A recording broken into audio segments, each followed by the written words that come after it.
will live forever. Palestine will live forever. From the sea to the river. From the sea to the river. Palestine will live forever. Palestine will live forever. Thank you to each and every one of you for coming out this Saturday. My name is Linnell. I'm an organizer with the Party for Socialism and Liberation. I stand amongst fellow community members, organizers, and students fighting for the liberation of Palestinians and all exploited people. Yay! It's been over a year of grief and oppression. Grief and oppression that started long before October 7th. But it's also been a year of resilience, over a year of resistance. And that's why we're here today. We see the connection in our struggle and the struggle of the Palestinians. And of course, we all stand together in the fight for a liberated Palestine. How's it going, everybody? My name's Corey. I'm from Leon Network, Western Massachusetts chapter. Leon Network is an international anti-imperialist solidarity organization that amplifies the struggle of the Filipino people for self-determination. We specifically support indigenous Lumad peoples, peasant farmers, and other environmental and human rights defenders in the southern island of Mindanao. I recently returned from a trip to the Philippines, and in my capacity as a member of Leon Network, I've been asked to read a solidarity statement coming from our community partner, Sabokahan, Unity of Lumad Women. Their statement reads, "Greetings, everyone. In observation of the one-year anniversary of the Al-Aqsa flood, we would like to reflect on lessons the Palestinian resistance has taught us. As Lumad land defenders and advocates, we will always support the Palestinian people in their struggle for land, freedom, and self-determination against the settler colonial Zionist regime. Lesson 1, the struggle for land is a struggle for liberation. Due to their centuries-old ties to their homeland, the Palestinian people will continue to fight for their right of return and an end to Zionist occupation. Israel's prioritization of profit over lives and stewardship of land is evident in its mass burning of olive trees and the ongoing bombardment of its alleged ancestral land. We can relate to what Palestinians are experiencing now, being bombed and killed by Israel. In our community as Lumad or indigenous people in the Philippines, if there's a threat to our security or territory, it is in our nature to resist and rise up in order to stop this threat. And that is what we see Palestinians are doing and showing the world. Lesson 2, Palestine is freeing itself. We practice international solidarity through material and moral support, boycotts, pressuring divestment, education, and demonstrations. But the past year has reminded us that it is the land defenders in Palestine, like the Lumad in the Philippines, who are leading the resistance against imperialism and colonialism from the front lines. It is because of their uprisings that the world has been made aware of their situation. The Palestinians have been fighting for freedom for over 100 years, creating the conditions for the global community to support their just struggle. People are martyred and infrastructure is destroyed, but so long as there is oppression, freedom will be sought until it is attained. Lesson 3, on international connectedness. The international community has a responsibility and a role in denouncing Zionism in our personal and professional platforms by pressuring institutions to divest from industries of settler colonialism and weapons manufacturing, by boycotting institutions working to justify, normalize, and enable Israel's existence, and by joining or supporting mass actions and demonstrations. More than ever, since the Al-Aqsa flood, the public has been informed of how Israeli settlement and its economy is predicated on and sustains itself through extractive and weapons industries terrorizing civilians worldwide. Between 2018 and 2022, the Philippines government purchased $275 million worth of military equipment from Israel.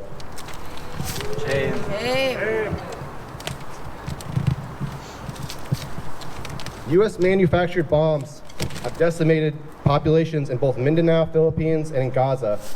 The Philippines military, along with police forces in the U.S., have trained with and implemented insurgency tactics from the Israeli occupation forces through programs like Urban Shield. Palestine's resistance has helped expose the interconnectedness of our oppression and resistance, thus strengthening the global anti-imperialist struggle. Lesson 4, escalation in violence reveals the oppressor's desperation. Lumad communities in Mindanao, Philippines, especially those with a history of strong resistance to large-scale mining, are increasingly militarized with checkpoints, indiscriminate bombings, hamleting of villages, and the building of military detachments in civilian areas, limiting access to farmlands. In Gaza, Netanyahu and his cabinet have escalated the brutality of their genocidal tactics and their unapologetic slaughtering and starvation of people, while also continually blocking attempts for international aid, medical care, and media coverage. As the brutality of the Israeli occupation forces increasingly becomes the subject of media attention, Israel has targeted journalists to end the real-time coverage of what is happening in an effort to quell international criticism. Lesson 5. Mass media deception serves the interests of the oppressors. Never have the values and interests of mass media companies been more clear than through the publishing and propagation of blatant lies, including the lies of mass rapes and beheaded babies on October 7th. In the past year, we've seen distorted news headlines framing the Al-Aqsa flood as though it were a random act of aggression instead of part of a long history of resistance against Israel's increasingly brutal oppression inherent to their colonial ambitions. Resistance is justified. Palestinian resistance and social media broadcasting of this genocide has drawn the world's attention to how mainstream media actively covers up Israel's war crimes. The past year has inspired more critical thinking as we are inundated with Israel's narratives of self-defense to justify targeting of hospitals, schools, and refugee camps, similar to how the Philippine government's red tagging and terror tagging attempts to justify human rights violations.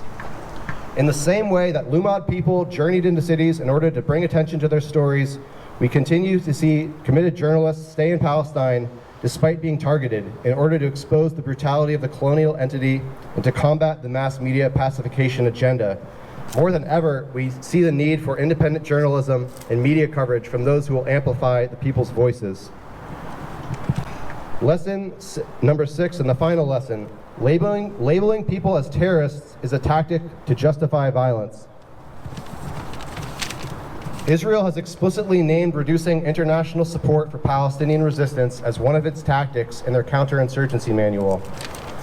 The framing of resistance as acts of terrorism serves to manufacture consent from the public to justify the decimation of civilian populations and to perpetuate a now year-long genocide. In the Philippines, Palestine, Lebanon, Yemen, and beyond, we've seen how terror tagging is used as a tactic to try and discredit legitimate resistance. The designation of terrorist is used as a label and ideological weapon of the oppressors to justify horrific attacks on schools, hospitals, civilian neighborhoods, and more. This past year has shown us that it is the land defenders in Palestine, like the Lumad, who are leading the resistance against imperialism and colonialism from the front lines. It is because of their uprisings that the world has been made aware of their situations. The people of Gaza have reminded us to remain courageous and strong despite the hardship and in moments of hopelessness. We must be strong to resist the oppressor's attacks. Palestinians have reminded us that the fight against displacement and genocide is not simply our right, but that it is correct and justified to do so. We have to resist and struggle for the next generation that they are trying to extinguish. So long as there is oppression, freedom will be sought until it is attained. Hands off Lebanon, Yemen, and Iran. From Palestine to the Philippines, stop the U.S. war machine. As a closing note from Leong Network USA, on behalf of our community partners in the Philippines, Leong Network stands in solidarity with the Palestinian people in their fight towards liberation from the Zionist entity and its U.S.-backed military, by any means necessary.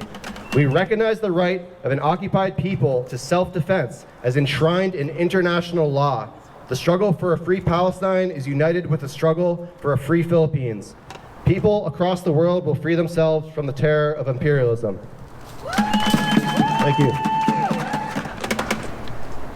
Our second speaker is Ali from the Community Action for Peace and Justice.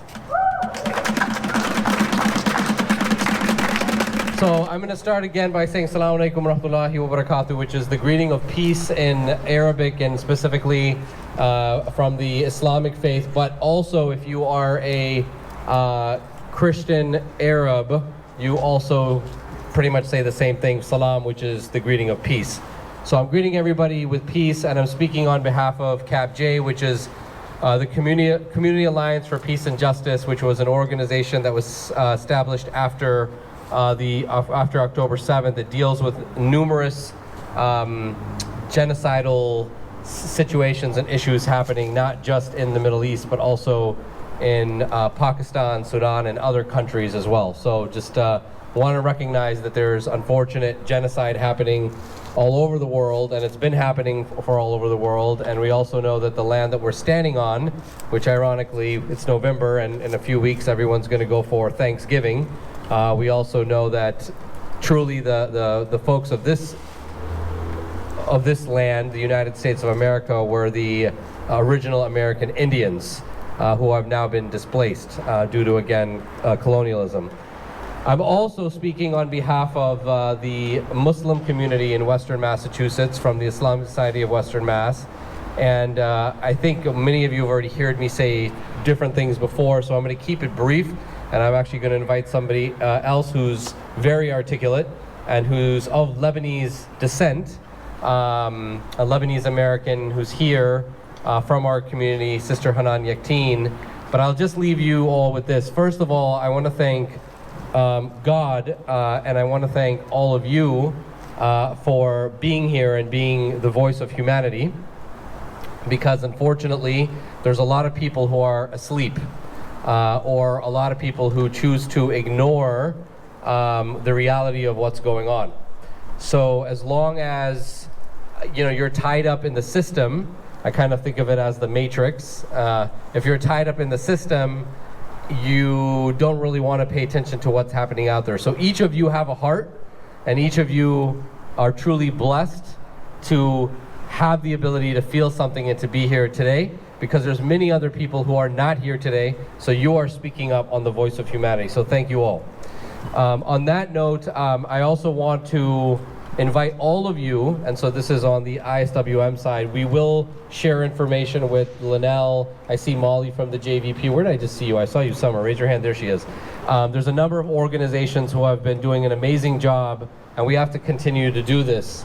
So don't give up, right? I mean, I think, we may be saying, oh, there's maybe close to 75 people here, and why are we doing this, and where's everybody else? Don't give up. That's the first step of the problem of giving up. They want us to be complicit. They want us to be quiet, and we cannot.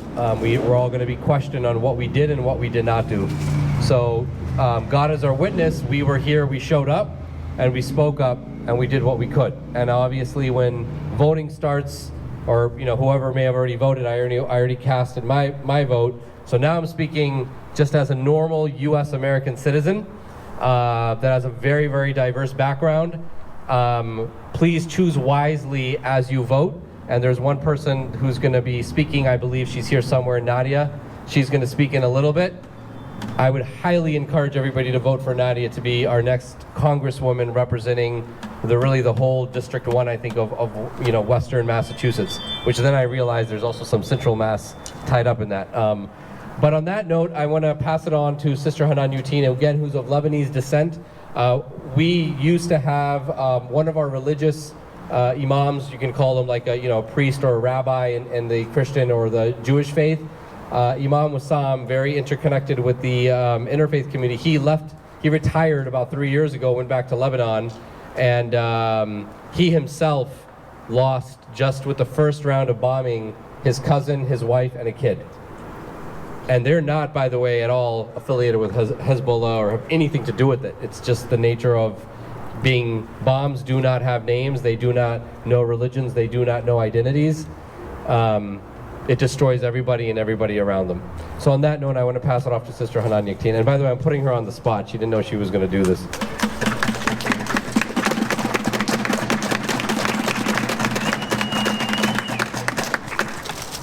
I'll also greet you, Assalamu alaikum, peace be upon each and every one of you, and thanks, Abby.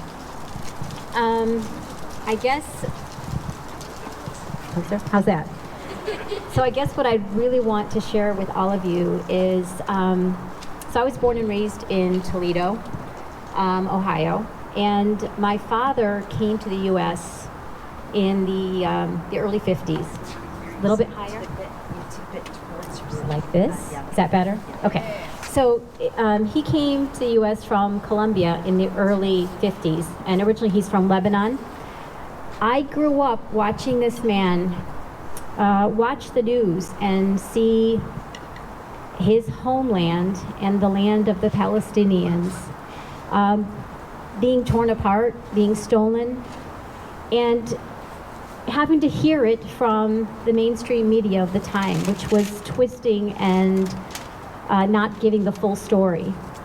And I would hear him come back from work with stories of people that he worked with, trying to get them to see that what they were hearing was not actually the accurate story, not the full story. I wish my dad could see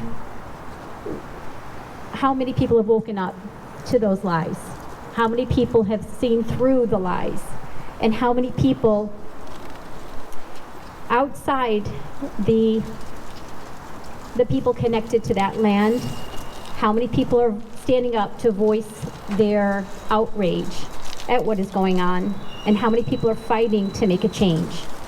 This change is not just going to affect the Middle East. As we know, we don't live in a vacuum. We live all together on this earth, and what happens somewhere else inevitably affects us here. COVID was a huge reminder of that. If we think about the one person who got ill originally and how it swept through the entire world, we have to stop this type of behavior where it's okay to kill innocent people, to steal the land, to steal the resources, to oppress, and then blame the people bleeding for crying out, stop. I also want to leave you with this, and I just mentioned it earlier to somebody here, and that is, I have a lot of hope for the future because I see the change. I see the change from when I was a little girl to now. And I also think to one of the prophetic traditions that we have in our religion from our Prophet Muhammad, peace be upon him. And he encouraged the followers. He said, if you are to witness the last day, meaning the end of the world, and you're there and you're witnessing its beginning, and you have a tree sapling in your hand, he said, finish planting it. You never give up. It doesn't matter how dark the days look or how we think that we're not able to do anything. What's the point? There's always a point. Never give up, and thank you all so much for taking the time out of your day, out of your life, putting your energy towards trying to create a better world for everybody. Thank you for that. Next up is Ben Groskup, a musician who will perform some songs. Thank you, Linnell. Hello, everybody.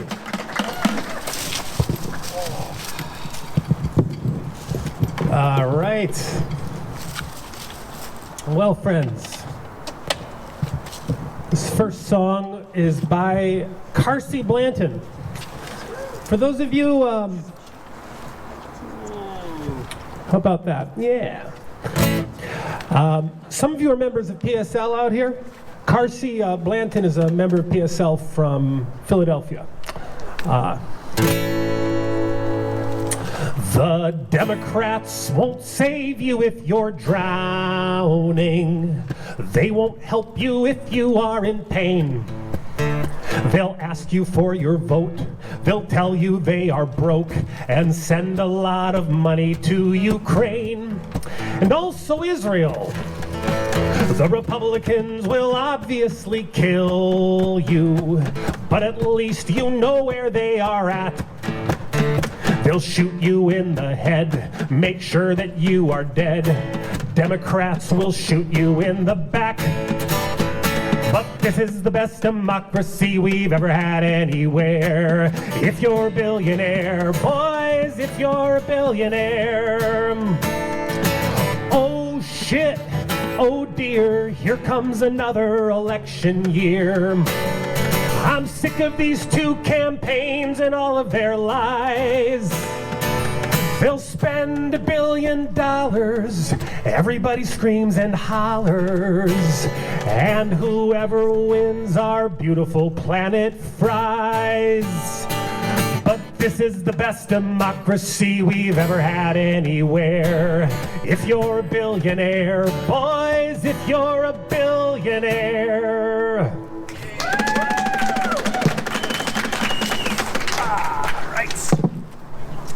Thank you. This next song, so obviously the name of the rally was No Votes for Genocide. And this is a song I wrote called The Lesser Evil and the Greater Good. I actually wrote this 8 years ago for the Jill Stein campaign and updated a little bit. I'm happy to stand shoulder to shoulder with all of the anti-genocide candidates. But this is The Lesser Evil and the Greater Good.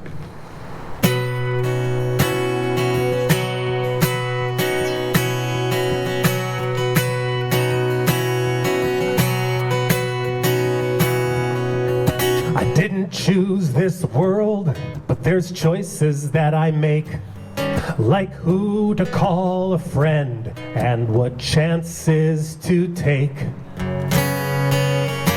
Come election time, the choice is always the same. Vote for the lesser evil or refuse to play their game. When W. Bush was president, he was the worst, or so it seemed. Who predicted Donald Trump in 2016? But even when Obama came in on a wave of hope, as our country slid toward greater evil, he just greased the slope. Bush Sr. bombed Iraq, which Clinton then maintained. After 13 years of sanctions, 500,000 lives were claimed. W's brutal occupation killed 1 million more. Now Biden's genocide in Gaza could spark the next world war. What's left of this democracy is rotted at the core. So what will you make your vote count for?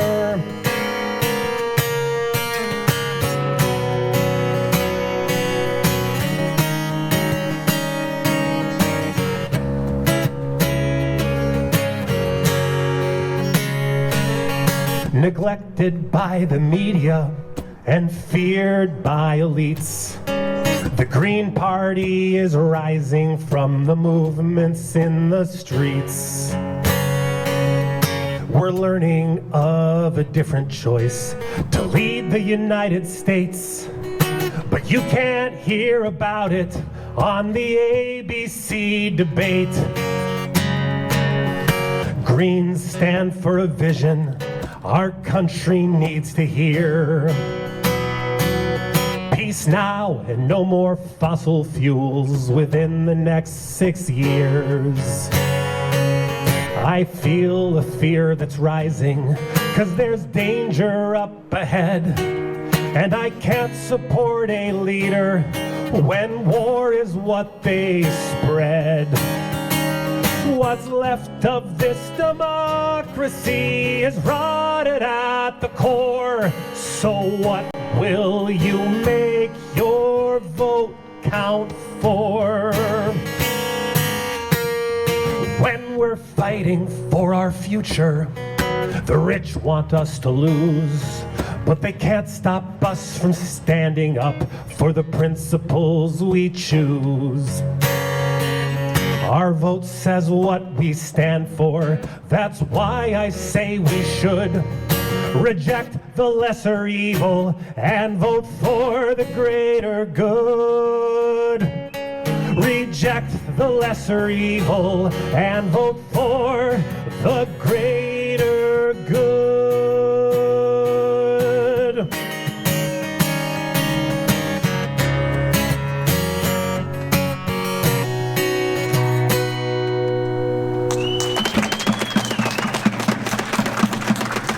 Thank you. I want to do a song by Phil Oakes called Love Me, I'm a Liberal. The song was written in 1965 with totally different historical references, and I've updated the song for today, my friends. And feel free to sing along on the sardonic chorus. Let me get this in tune. My name is Ben Grosscup. I am from South Deerfield. I am happy to be with you all. Thank you so much to the organizers of the event, and thank you all for coming. Vote for Nadia, and no votes for genocide.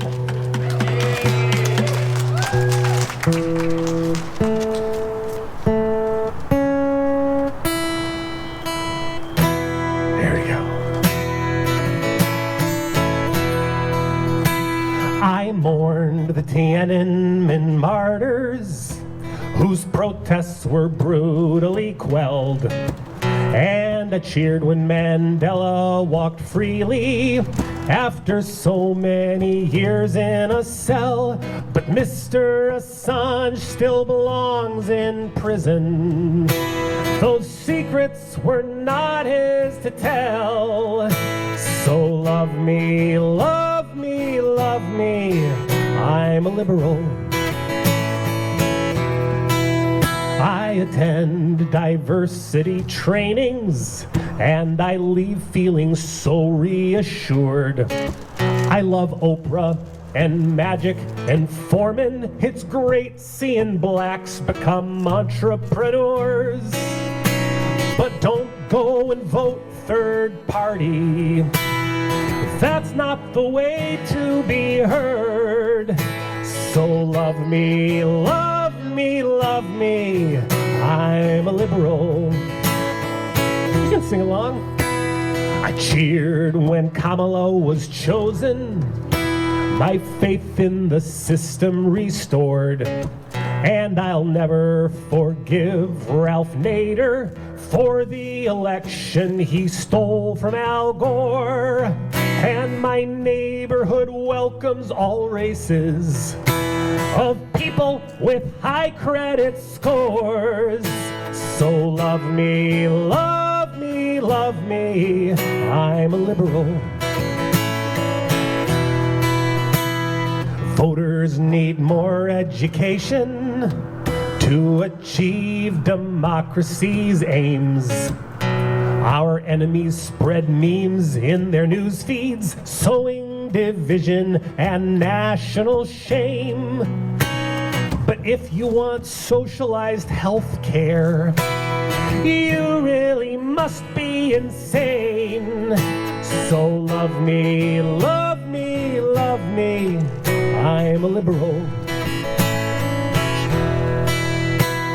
I listen to All Things Considered. I'd consider anyone's views. You know, I've read D'Angelo and Kendi, and I'm probably more woke than you. But when it comes to the arming of Israel, there's no one who's more white and blue. So love me, love me, love me, I'm a liberal. I vote for the Democratic Party. They're strengthening NATO command. I support Bono's benefit concerts and buy whatever's endorsed by his brand. We're gonna make poverty history, posting to Facebook, taking a stand. So love me, love me, love me, I'm a liberal. Sure, once I was young and impulsive. I wore every conceivable pin. I fought for a socialist future, which I actually thought we might win. But I've grown older and wiser, and that's why I'm turning you in. So love me, love me, love me, I'm a liberal. Thank you so much. Awesome. So next up, I'd like to call up Nadia Millerin, who is an independent candidate running for Congress. Wow, that was amazing, Ben. Thank you so much. What a tradition. Folk music for political purposes, making us happy and strong and ready to go with what comes next. So my name's Nadia Millerin, and I am running for U.S. Congress against Richard Neal. So in this one election, you don't have to find any least worst. I am the best. So because I support Palestinians and Lebanese people, I am Lebanese American, and I support them liberating themselves and determining their own destiny, and doing it in so many ways, with food for each other, helping each other, fighting off the attacks on themselves, doing defense, civil defense. I mean, it's incredible to watch and get inspiration. And what we are doing as a society is interrupting all their efforts and destroying their self-initiative and their self-determination.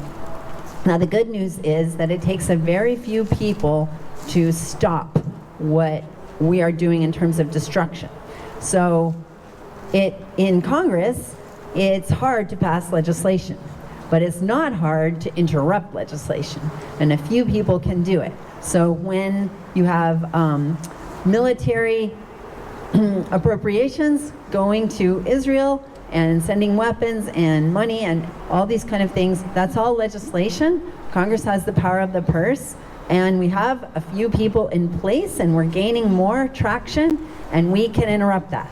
So it's very, very important that I get into Congress to be part of that group and a leader. So my son, Adnan, wave your hand please. Now he's working for Code Pink in Washington, D.C., and he is walking from office to office to office, and what he gets, even from people who have lost everything, right? Jamal Bowman, Cori Bush, they are lame duck. You would think that because they're lame duck, they would have a lot of initiative and power, and they don't have anything to lose. But they will not bring these resolutions to the floor of the House. They are declining. They say they will join in another person's effort, another representative's effort, but they will not initiate it. I don't understand why, but I would initiate it. I would be a leader. I would, bring these efforts forward. I have no fear. I've already lost my daughter to Boeing. Boeing is killing Palestinians and Lebanese in tents, people who have nothing. They have no aggression in anyone. They're just trying to survive, and Boeing can see that, and everybody can see that, and yet they're dropping these bombs on innocent, defenseless humans. And so Boeing killed my own daughter in a defective plane. They just have no conscience at all, and they're just for the short-term profit. Really, it's coming for all of us, right? If we continue on this path of hurting other human beings, it's coming for us. So the best thing we can do in our defense is to stop hurting others. And that's a universal law. All religions and all people recognize that. So you need to reach out to your networks. It's exciting, it's fun. We have only a couple more days left, and it's worth it.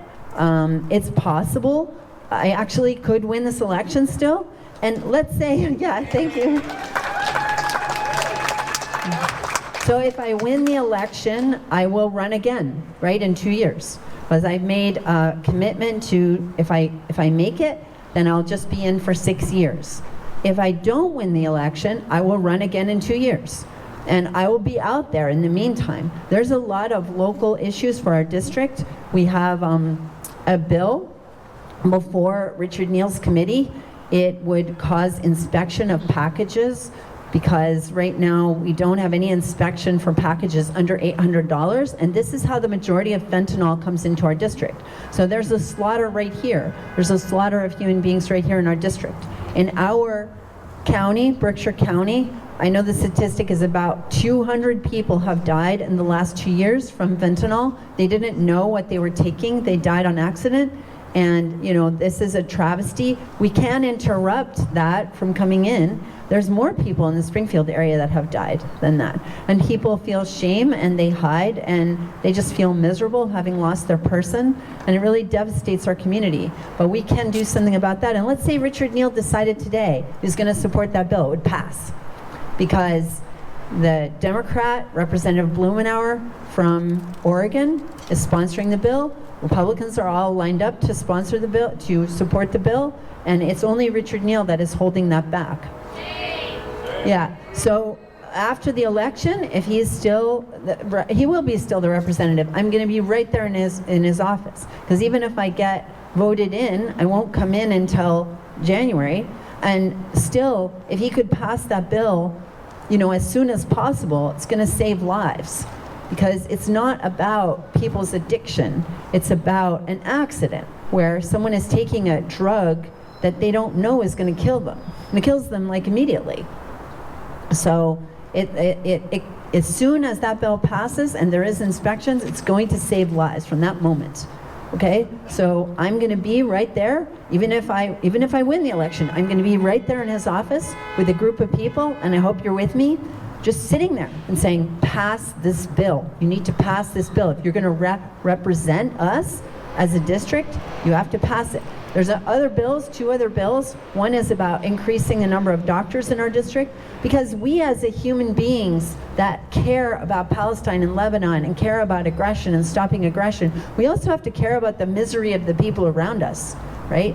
So our representative, even if he's only in for 2 more months, he can actually do something about that misery. So in our district, we have an extreme shortage of doctors. So we have to pay for insurance, health insurance, but we practically don't have health care because we can't get appointments because the doctor's offices are so overloaded. And if you have family that moves into the district, for example, if you have elderly family that move in here, they can't get a doctor at all. They have to go to urgent care all the time. So this is causing serious problems. People have healthcare problems and then they aren't addressed, and so the healthcare problems get worse. I think almost everyone in this district has experienced this directly. So there's a bill in front of Richard Neal. Guess what he's doing with the bill? He is not supporting it, but it has 170 co-sponsors, and it is to increase, it's a bipartisan bill, it's to increase the number of doctors in our country by increasing the number of residencies. So residencies under Medicare, and that's under his jurisdiction, under the Ways and Means Committee. And so he signed a bill in 1997 to limit, to put a cap on the number of residencies training of doctors. And that lasted for 20 years and caused a severe shortage. Now in Boston, where they have a lot of specialties, there's not there's no problem with the number of doctors. It's here that we have a disproportionate problem. And so in a lot of rural communities and a lot of communities that don't have the kind of economic health that a place like Boston has, we in our area, to have a healthy economy, you have to have about 15% manufacturing. Our area has less than 7% manufacturing. So Richard Neal signed for China to be part of the World Trade Organization. So what was the result of that? The result of that was to, my children are telling me that I need to focus back on Palestine, so I will quickly get back there. But the result of that is that all these products we buy, including medicine and everything, are made by China and not produced here. So we don't have the security of them being local, and also we don't have the jobs, and we don't have the economic health. So this does circle back to Palestine, because when people are so stressed economically, they don't participate. They don't participate in political action. They're not an active member of their community, because they're just struggling to buy food. Like when I was getting signatures outside of the grocery store, I saw how stressed people were. Like butter going from $3 to $9. Like same with cold cereal. I mean, it's very bad. So when we allow people to take care of their own needs, then they can focus on their tax dollars and like, where is it going? They can focus on being active members and focusing those tax dollars onto the community needs. And so we need to help people to get that support so that they can become part of us. And we're like a huge force to control what's happening with our money.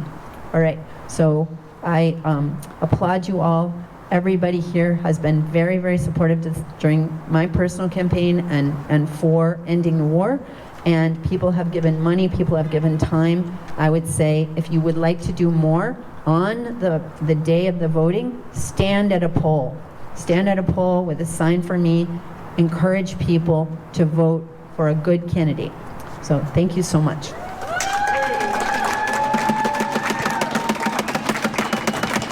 Thank you, Nadia. From the river to the sea, From the river to the sea, Palestine will be free. Palestine will be free. From the river to the sea, From the river to the sea, Palestine will be free. Palestine will be free. Palestine will be free. Palestine will be free. Palestine will be free. Palestine will be free. Palestine will be free. Palestine will be free.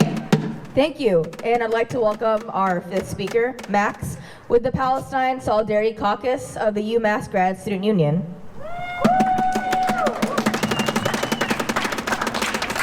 Thank you, Linnell. Can everyone hear me okay? Excellent. So as Linnell said, my name is Max Greenberg. I am both a somewhat delinquent member of the Palestine Solidarity Caucus of the UMass Grad Students Union, as well as a member of the River Valley PSL. With November 5th nearly upon us, the nation's attention has drifted away from Israel's continuing rampage through Gaza and Lebanon, and towards the spectacle of the imminent presidential election this Tuesday. In these times, I find myself thinking back to our first national March on Washington, on November 4th, 2023, almost a year ago to this very day, which was at the time the largest pro-Palestine demonstration that the United States had yet seen in its history, and which many of us in the Grad Student Union, and I'm sure many of you as well, attended.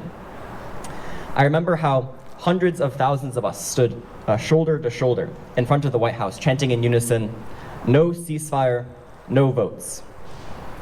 Despite nearly 1 full year of constant struggle on the part of the Palestine Solidarity Movement, and growing majorities supporting an immediate ceasefire and a permanent ceasefire and an arms embargo against Israel, the Biden-Harris administration, beholden to the imperatives of US imperialism, has offered nothing but empty, calculated words of sympathy.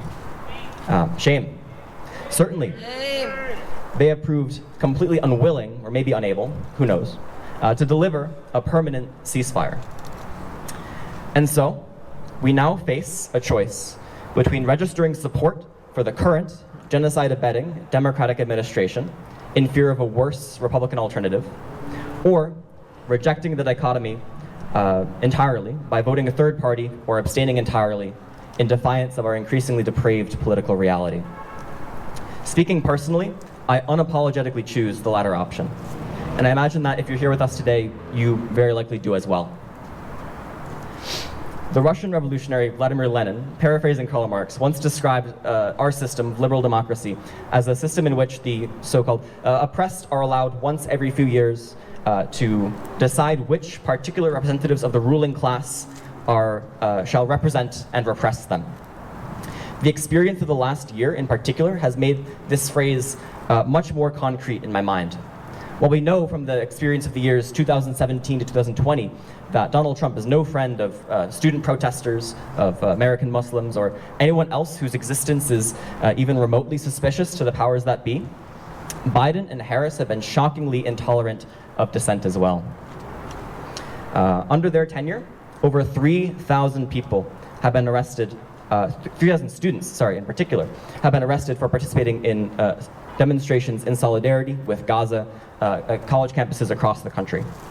Just 25 miles north of us, that's just the length of Gaza, 130 people were arrested in a single night, May 7th at UMass Amherst, as mass state troopers tore down our popular university encampment and brutalized my friends and colleagues. Shame! Shame. And it would have been 133 had myself and 2 very brave undergraduates not managed to hold out in the treetops until the cops decided at 1 a.m. that it just wasn't worth the trouble of getting us out of there. For us, who have direct experience with state violence under Biden and Harris, what does this election represent other than a choice between who will be giving the order to arrest us at the next encampment, at the next protest, the next silent sit-in at a university administration building? Is the hope that Kamala Harris will tell the cops to arrest us just a little bit more gently than Donald Trump would? Like, the thought is kind of silly. It's laughable, frankly. The last 12 months have opened the eyes of the world to the horrific human toll of Zionism, and moreover, it is conclusively demonstrated that neither the Democratic nor Republican parties have any interest in separating themselves or detaching themselves from that criminal ethno-supremacist project.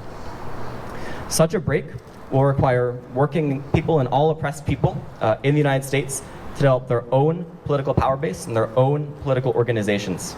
It will not be achieved by hitching our wagons to either of the 2 imperialist parties.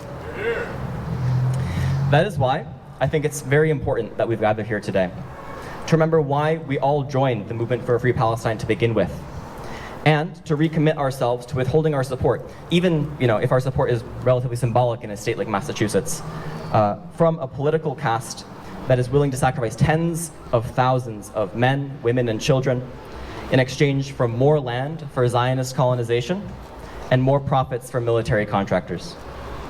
Our slogan is "No votes for genocide," because there are certain lines that we cannot assent to our so-called leaders crossing. So, whether you vote for Claudia de la Cruz, who's the PSL candidate for president on the ballot in Massachusetts, or Jill Stein of the Green Party, or no one at all, I stand with you.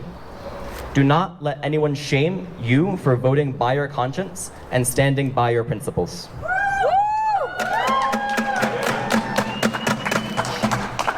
And I hope as well that I will continue seeing you, beyond this Tuesday, beyond this November, in the struggle. Because no matter who gets inaugurated, ultimately, next January, it doesn't change what we must do. The fight to end genocide, colonialism, and imperialism in Palestine and across the whole world is a struggle that will be very long and very difficult, but it's one that we are morally obliged to carry forward. Thank you. 1, 2, 3, 4. We know what we're fighting for. 5, 6, 7, 8. Israel is a terrorist state. Woo, thank you, Max. I'd like to call up our next speaker, David.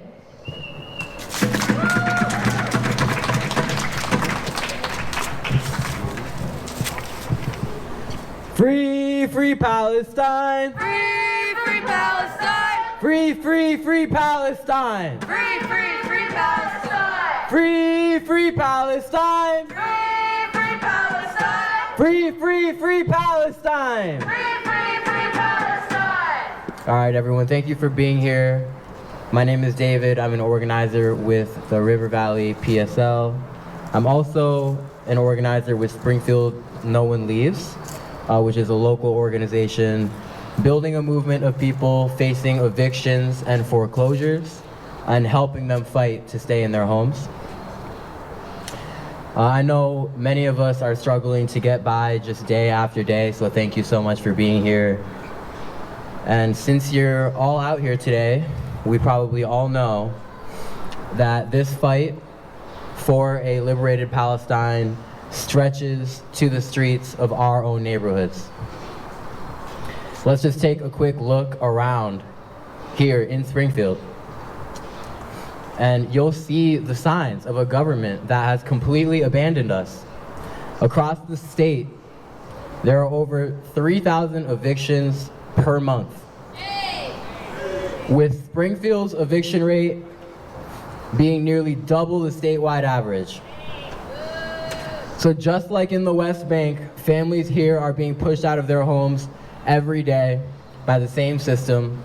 Rents are skyrocketing every year. Last year, Springfield saw an 11% increase in rent. There is no legal limit to the amount of rent a landlord can charge. There's seemingly no light at the end of the tunnel in the current system that we're in. In the meantime, our taxes are funding public housing assistance for Israeli colonizers and paying for their health care and education. Shame! Just recently, Massachusetts Governor Healy and Springfield Mayor Sarno have made the decision to cut critical funding to housing programs. They're making cuts to programs like the Emergency Shelter Program, the Springfield Public Housing Authority, and other initiatives that generally help homeowners to be able to afford to stay in their homes. This isn't just a Springfield issue, and it's not even just a Massachusetts issue. This is a reflection of our government's preference to waste money on corporations and military contracts with the IDF. Is this the type of government we want?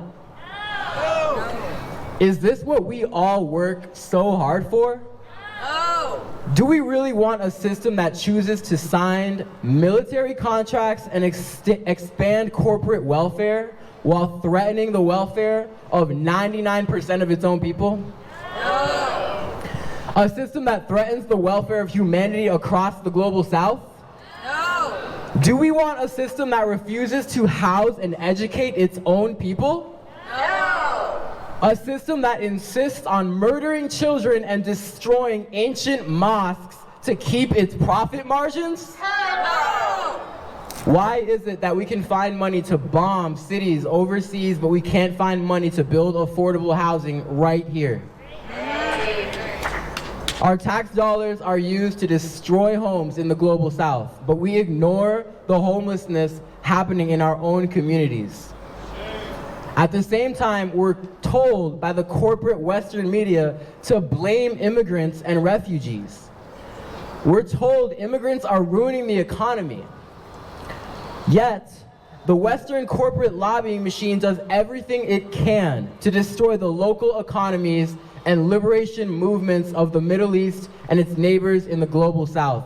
Whether it's Lebanon or Latin America, where are migrants supposed to go when we leave them no choices? This isn't just about one or two bad decisions.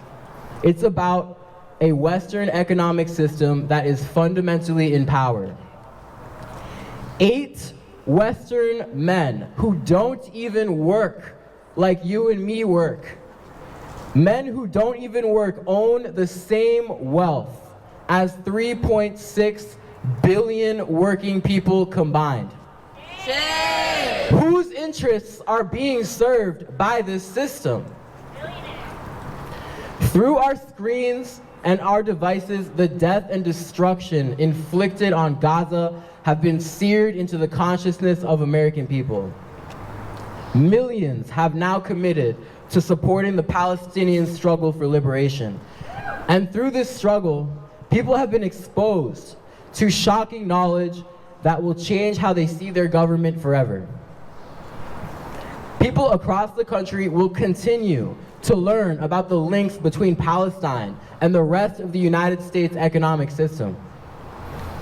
Right now, the United States government's actions in Lebanon are an attempt to install a puppet government that will do whatever it wants. Just like the US controls Israel, and Israel does whatever the United States wants, the United States wants to install a puppet government in Lebanon. To achieve this, they will stop at nothing. They are currently bombing Lebanon, indiscriminately targeting their homes, schools, and hospitals. We must not allow our attention to waver as the corporate Western media continues to unravel more lies, attempting to gaslight, divide, and confuse us. Here in the core of the US empire, our communities are battlegrounds. Our workplaces, our schools, and our streets are battlegrounds where we must extend the fight for Palestinian liberation. Let us turn our outrage into action. Let's build an alternative system that prioritizes people over profit, Together, we can build a movement that refuses to be silenced. Join us in building a revolutionary movement that stokes fear into our ruling class. There is only one solution. There is only one solution. Intifada revolution. Intifada revolution. There-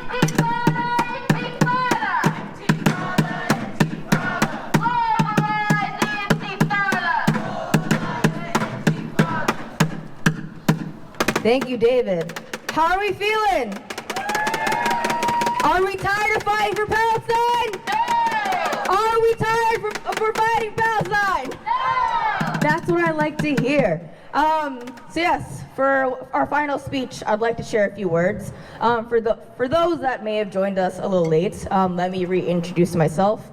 I'm Linnell Peralta. I'm an organizer with the River Valley Party for Socialism and Liberation. I'm sure this will resonate with many of you. I'm tired and enraged at the politicians that continue to fail us and countless people across the world.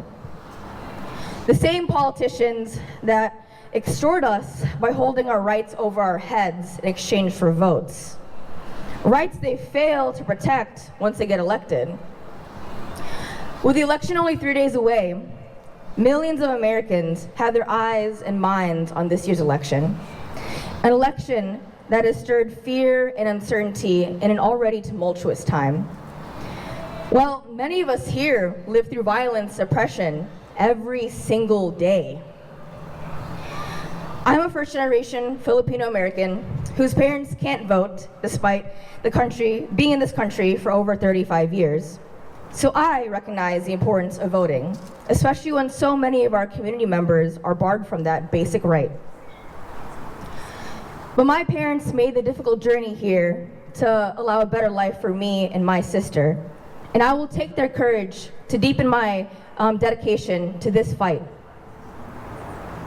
I'm tired of the ruling class parties failing to meet my needs and the needs of all working class people. I'm sick of living through yet another most important election of my lifetime. You and me, the people, everyday people, us, the working class people, we, the people of righteous resilience and struggle. We know what we go through, and we know what we need. It's people like us that will continue to face state oppression and violence in some form, no matter who wins. Democrat or Republican. So I ask you this, will we put our liberation and our well-being in the hands of politicians that have spent nearly $27 billion on Israel's genocide? No. Will we keep our liberation in the hands of politicians? Sorry. Backtrack. That's enough money that would have been enough to end child hunger in the US, house all homeless people, double the budget for every major federal disaster relief program, and replace the majority of lead pipes in this country. Will we leave our liberation in the hands of politicians that are outspoken supporters of the Israeli regime and its genocide against Palestinians?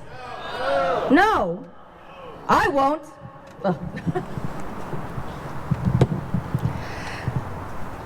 I refuse to be bullied. I refuse to be fear-mongered into voting against my morals. When I went to my first pro-Palestinian protest in DC last November, I was energized by hearing the chant, "In November, we'll remember." Well, it's here. It's November. And we remember. I still stand firm in my conviction. I am still moved by the steadfastness of the Palestinian liberation movement. And I am encouraged by the truth that no matter who wins the election, the majority of the country supports an arms embargo on Israel, and the majority of the world stands with Israel. Palestine. At no point in time in history has Israel and the U.S. empire been so isolated. And that's because of people like us who will keep standing out here in the streets and mobilizing for Palestine.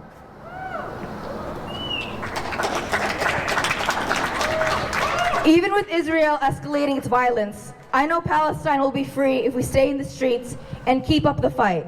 Free, free Palestine! Free, free Palestine! Free, free Palestine! Free, free Palestine! Free, free Palestine! Free, free Palestine! Long live Palestine! Long live Palestine! Long live Palestine! Long live Palestine! Gaza! Gaza! Gaza! Gaza! Gaza! Gaza! Gaza! Gaza! Gaza! Gaza! Gaza! Gaza!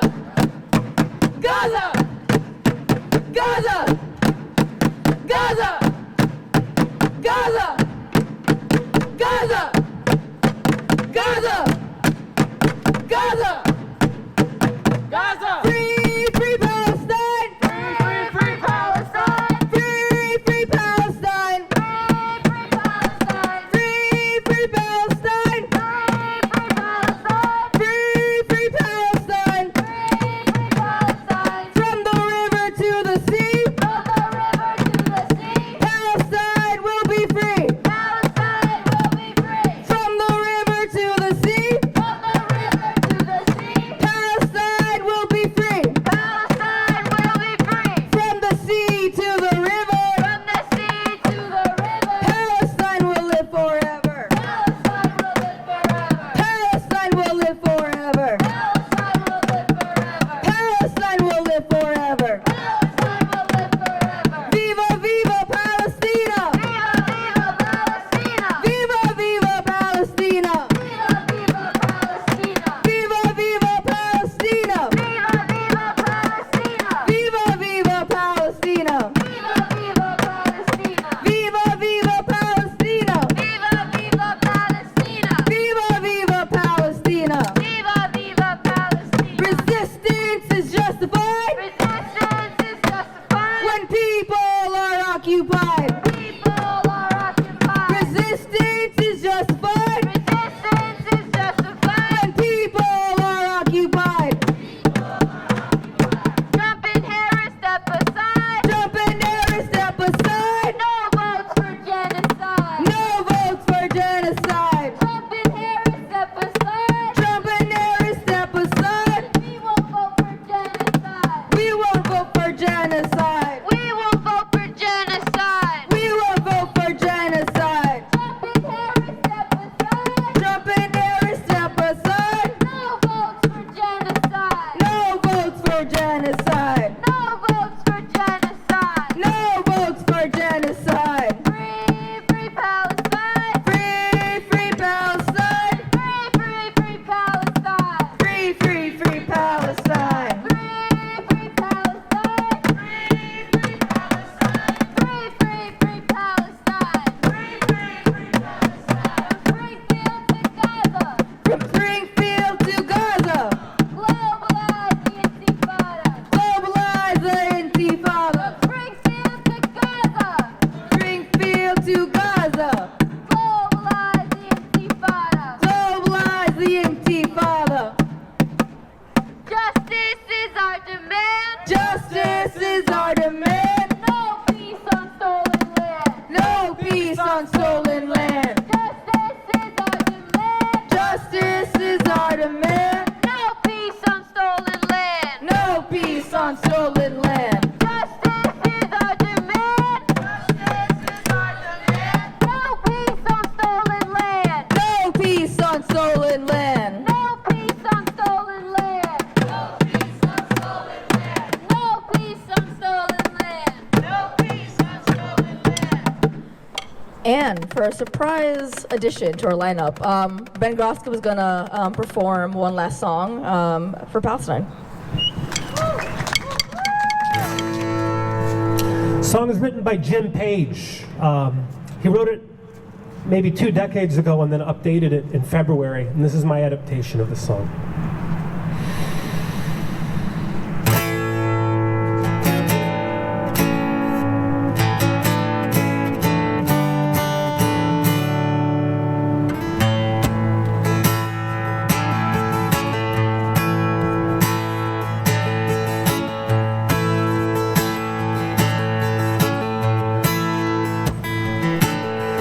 Tell you a story, I'll be quick as I can.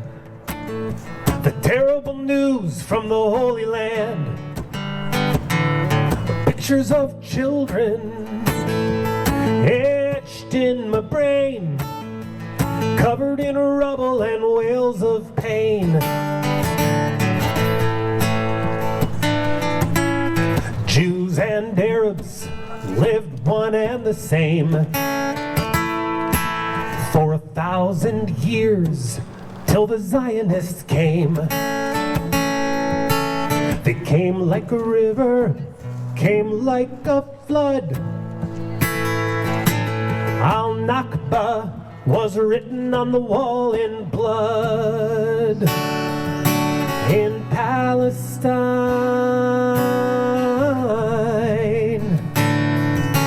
in Palestine. There's talk about the settlers from far away. Talk about the money from the USA. The blast of bombs, thousands dead. Killer drone hovering overhead. What do you do when they destroy your home and say your land is not your own? Do you dare to resist? Do you stand up with a gun in your fist? In Palestine, in Palestine.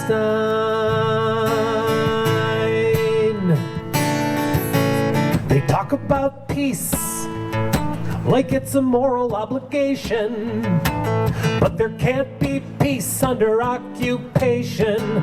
They talk about talks, talks, talks to the beat of the drum. 70 years now, no justice done. Let's talk about who we endorse. Smug politicians who ride an iron horse.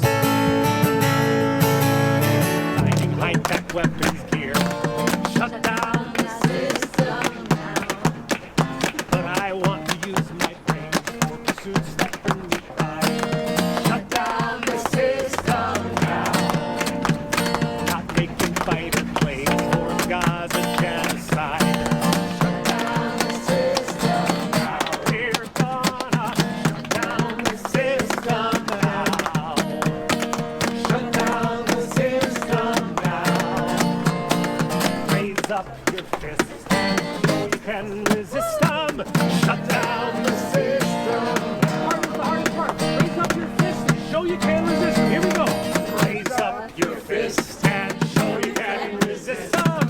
Shut down the system now. So I considered a career with the politics degree.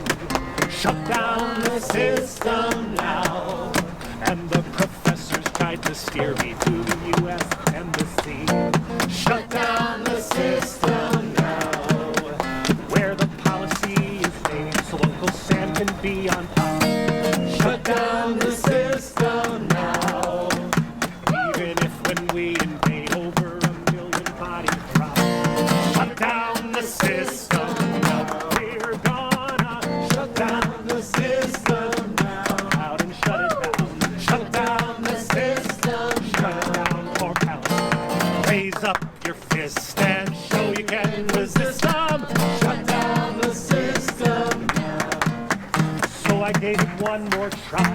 a full course in PR. Shut down the system now. And I learned a reason why campus debates are so bizarre.